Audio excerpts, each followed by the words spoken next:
নিশ্চয়ই আপনারা দেখেছেন যে পরিবারের সাথে যোগাযোগ করতে আসা আমাদের একজন প্রবাসী ভাই, যে তার পুরো পরিবারকেই বলতে গেলে হারিয়ে ফেলেছে।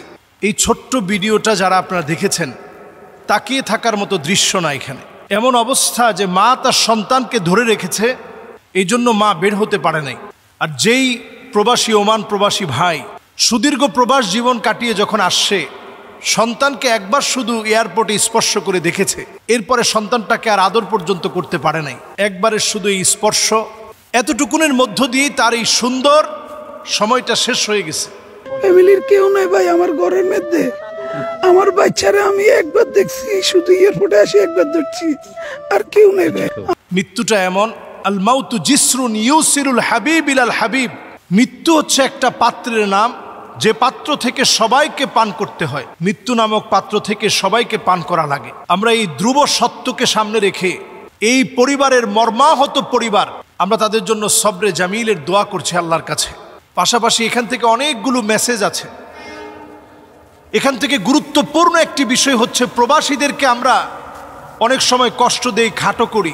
প্রবাসীরা এক বুক কষ্ট নিয়ে প্রবাসে থাকে, সেইখানে প্রবাসীদেরকে দেখলেই মানুষ আজনাবি বলে। দেশে আসার পরে প্রবাসীদেরকে মানুষ বিদেশি বলে।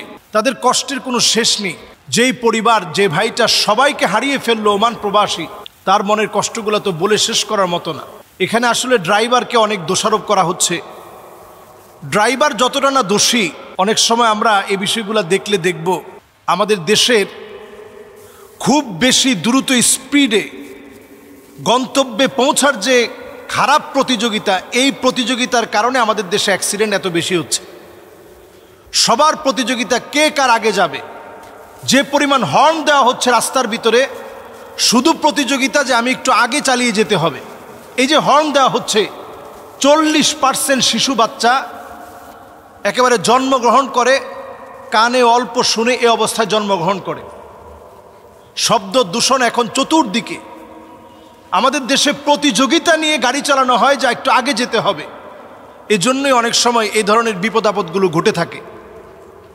ড্রাইভারদের তেমন কোনো শাস্তি হয় না। আসলে অনেক সময় ড্রাইভাররা চায় না যে অ্যাক্সিডেন্ট হোক, কিন্তু তার অসতর্কতার কারণে এই ধরনের মুসিবত আসে। এই ধরনের মুসিবত থেকে বাঁচার জন্য নবীজি সাল্লাল্লাহু আলাইহি সাল্লামের শিখানো ছোট্ট কয়েকটি আমল বলতে চাই। এক নাম্বার হচ্ছে, গাড়িতে উঠে আপনি পড়েন আল্লাহু আকবার, আল্লাহু আকবার, আল্লাহু আকবার। সুবহানাল্লাযী সাখখারা লানা হাযা ওয়া মা কুন্না লাহু মুকরিনিন ওয়া ইন্না ইলা রাব্বিনা লামুনকালিবুন। এই দোয়াটা পড়েন। বিমানে আপনি এই দোয়াটা পড়েন। বিমান দুর্ঘটনাও এখন বেড়ে গিয়েছে। আপনি দুর্ঘটনা থেকে বাঁচার জন্য দোয়াটা পড়েন। এ জাতীয় দুর্ঘটনা দেখা মাত্র আপনি দোয়া পড়েন। কি দোয়া পড়বেন? আলহামদুলিল্লাহিল্লাযী আফানি মিম্মা ইবতালাকা বিহি ওয়া ফাদ্দালানি আলা কাসীরিম মিম্মান খালাকা তাফদীলা। আয় আল্লাহ, এই বিপদ থেকে আল্লাহ আপনি আমাকে হেফাজত করেন। আমার ভাইটা কত বড় বিপদে পড়েছে, আল্লাহ আপনি তো আমাকে ভালো রেখেছেন। আল্লাহ আপনি আমাকে আরও নিয়ামতের মধ্যে রাখেন। এইভাবে করে আল্লাহ রাব্বুল আলামিনের কাছে আমরা নিজেদেরকে সঁপে দিই, নিজেদেরকে আত্মসমর্পণ করি, সারেন্ডার করার চেষ্টা করি। এরপর বড় একটা দোয়া আছে। বড় দোয়াটা হচ্ছে আল্লাহু আকবার, আল্লাহু আকবার, আল্লাহু আকবার, সুবহানাল্লাযী সাখখারা লানা হাযা ওয়া মা কুন্না লাহু মুকরিনিন ওয়া ইন্না ইলা রাব্বিনা লামুনকালিবুন। আল্লাহুম্মা ইন্না নাসআলুকা সাফারানা হাযাল বিররা ওয়াত তাকওয়া ওয়া মিনাল আমালি মা তারদা। আল্লাহুম্মা হাওবিন আলাইনা সাফারানা হাযা ওয়াদবি আন্না বু'দা। আল্লাহুম্মা আনতাস সাহিবু ফিস সাফার ওয়াল খলিফাতু ফিল আহল। আল্লাহুম্মা ইন্নী আউযু বিকা মিন ওয়াসাইস সাফার ওয়া কাআবাতিল মানযার ওয়া সুইল মুনকালাবি ফিল মালি ওয়াল আহল। পুরো এই দোয়াটা পড়া। এরপর গাড়ির মধ্যে আপনি বসে আছেন, আপনি ইয়া নাফিউ, ইয়া নাফিউ, ইয়া নাফিউ, আল্লাহর এই নামটা আপনি 21 বার পড়বেন। এরপর আপনি বিসমিল্লাহ, বিসমিল্লাহ, বিসমিল্লাহ 21 বার পড়েন। ইনশাআল্লাহ সকল রকমের অ্যাক্সিডেন্ট থেকে আল্লাহ তাআলা হেফাজত করবে। ইনশাআল্লাহ আল্লাহ তাআলা হেফাজত করবে। ইনশাআল্লাহ আল্লাহ তাআলা হেফাজত করবে। অ্যাক্সিডেন্ট থেকে আল্লাহ তাআলা বাঁচিয়ে দিবে। আমাদের এই ধরনের দুর্ঘটনার সময় পারিবারিকভাবে ভেঙে পড়াটা খুব স্বাভাবিক। আমরা দেখেছি পুরো বেগমগঞ্জে কান্নার রোল পড়ে গেছে, সবাই কাঁদতেছে, সবাই মর্মাহত। এই পরিবারের এই দুঃসময়ে যখন তারা বিপদের মধ্যে পড়েছে, আল্লাহ রাব্বুল আলামিন তাদেরকে সবর ইখতিয়ার করার তৌফিক দান করুক। এ জাতীয় বালা মুসিবত থেকে আল্লাহ তাআলা আমাদেরকে হেফাজত করুক। আসসালামু আলাইকুম ওয়া রাহমাতুল্লাহি ওয়া বারাকাতুহু। বিসমিল্লাহ আলহামদুলিল্লাহ ওয়াসসালাতু ওয়াসসালামু আলা রাসূলিল্লাহ ওয়া বা'দ। আমরা বর্তমান সময়ে দেখতে পাচ্ছি অনেকেই পাখি লালন পালন করছে। এই পাখি লালন পালনের মধ্য দিয়ে জিন কি আমাদের প্রতি আকৃষ্ট হয়? পাখি লালন পালনের কোনো সুযোগ ইসলামে আছে কিনা? গুরুত্বপূর্ণ একটি বিষয় পাখি লালন পালন। এটি আমাদের দেশের এখন একটা ট্রেন্ডিং ইস্যু বলে আমি মনে করি। আপনারা দেখবেন যে এখন পাখিদেরকে খুব সুন্দর করে ছোটবেলা থেকেই লালন পালন করা হয় এবং প্রত্যেকটা পাখিকে ছোটবেলা থেকে ট্রেনিং বিল্ড আপ করানো হয়। ঘুমাতে হবে কিভাবে, বাচ্চাদের সাথে কিভাবে খেলাধুলা করতে হবে। তো এই পাখিগুলো লালন পালন করা, এটার সুযোগ শরীয়তে আছে কিনা? হ্যাঁ, নবীজি সাল্লাল্লাহু আলাইহি ওয়াসাল্লাম একজন সাহাবীকে জিজ্ঞাসা করলেন, ইয়া উমাইর মা ফাআলান নুগাইর। উমাইর রাদিয়াল্লাহু তাআলা আনহুর একটা ছোট্ট পাখি ছিল, নাম ছিল নুগাইর। তো নুগাইর নামক পাখিটা, তার ব্যাপারে নবীজি সাল্লাল্লাহু আলাইহি ওয়াসাল্লাম জানতে চাইলেন, ইয়া উমাইর মা ফাআলান নুগাইর। নুগাইর নামক পাখিটার খবর কি? তো আমরা এই জন্য বর্তমানে যে সমস্ত পাখিগুলো রয়েছে লালন পালন করা যেতে পারে, যে সমস্ত পাখি কথা বলতে পারে, তাদেরকে ট্রেনিং বিল্ড আপ করিয়ে আরও বেশি সুন্দর সুন্দর কথা শেখানো।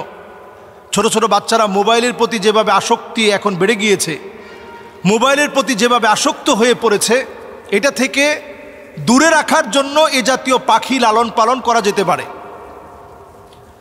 এক্ষেত্রে আমরা অনেকেই মনে করে থাকি যে পাখি এটা জিনদের খুব প্রিয় হওয়ার কারণে জিনেরা যে কোনো মুহূর্তে পাখির মধ্যে আকৃষ্ট হতে পারে, ফলশ্রুতিতে এটা আমার জন্য ক্ষতির কারণ হতে পারে। বিষয়টা আসলে মোটেও এমন না।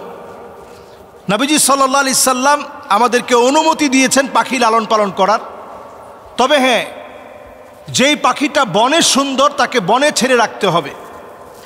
যেটা হয়তো আপনি আপনার ঘরের মধ্যে আপনি ছোটবেলা থেকে লালন পালন করেছেন, এখন বর্তমানে ডিম পাওয়া যায়, ডিম থেকে বাচ্চা ফুটানো থেকে শুরু করে লালন পালন যেগুলো একেবারে হ্যান্ড বিটিংয়ের মাধ্যমে আপনার হাত দিয়ে তাকে খাবার দিবেন, সেই খাবার গ্রহণ করবে, এমন পাখি আপনি লালন পালন করতে পারেন। শরীয়তের দৃষ্টিকোণে এটা নিষেধ না। এরপরে আসুন, জিনদের মধ্য থেকে কিছু প্রকারের পাখি আছে যেগুলো জিনেরা দেখলে ভয় পায়। এর মধ্যে একটা হচ্ছে কবুতর। এই কবুতরটা জিনেরা দেখলে ভয় পায়, এটা বরকতের কারণ। এটাকে হাদিসের পরিভাষায় মুরগি জাতীয় যত রকমের আমাদের আশপাশে যেগুলো আমরা লালন পালন করি, আমাদের বাচ্চারা খেলাধুলা করে, এই জাতীয় যতগুলো পাখি আছে, এই পাখিগুলো যদি আমরা লালন পালন করি, টিয়া পাখি হতে পারে, লাভবার্ড হতে পারে, এগুলো যদি আমরা পালন করি, কাকাতুয়া হতে পারে। এখন দেখবেন অনেক রকমের পাখি রয়েছে, অনেক প্রজাতির পাখি। পাখির হাট বসে এখন বিভিন্ন জায়গায়, যেগুলোর লাইসেন্স করা আছে, তারা যে কথা বলতে পারে সেগুলোর লাইসেন্স আছে।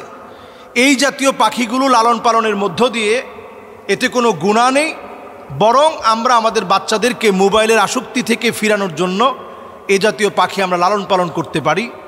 এতে গুনাহের কোনো কারণ থাকবে না, বরং এটা সওয়াবের কারণ হবে।